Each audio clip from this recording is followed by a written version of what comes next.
আমাদের বাংলাদেশের সবচেয়ে সুদর্শন পুরুষের নামটা একটু শুনে যান। এ ড ল ক হ আকাশ যন্তান্ন এডলফ খান। ভাই এটা কোনো মানুষের নাম হইতে পারে? হিজড়ার নাম এত সুন্দর সুন্দর নাম। মানে বাংলাদেশে অত সুন্দর সুন্দর ছেলেতে সেটা মানে হেরে যে মানুষ কি বুঝতে সুদর্শন পুরুষের পুরস্কারটা দিল এটাই বুঝতেছি না ভাই।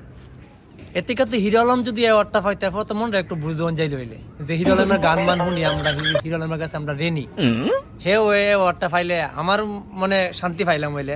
কিংবা জাহিদ খ্যাং আছে হেও পুরস্কারটা পাইলে একটু মানুষই ছিল।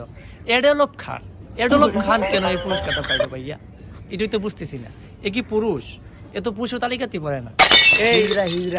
এই ছেলেটা যদি এই পুরস্কারটা পাইতো তারপরে তো একটু গ্রহণযোগ্য ছিল। কিংবা আমি তো বাদ দিলাম, আমার তো এই পুরস্কার পাওয়ার আমি যোগ্যতা রাখি না। অনেক সুন্দর ছেলে আমি, তোমাকে দিলে আমার ভালো। আমি বাংলাদেশে অ্যাওয়ার্ড কেন পাবো? আমি আনা পৃথিবীর অ্যাওয়ার্ড পাবো। পৃথিবীর সুদর্শন ছেলে হলাম আমি, বুঝতেছ?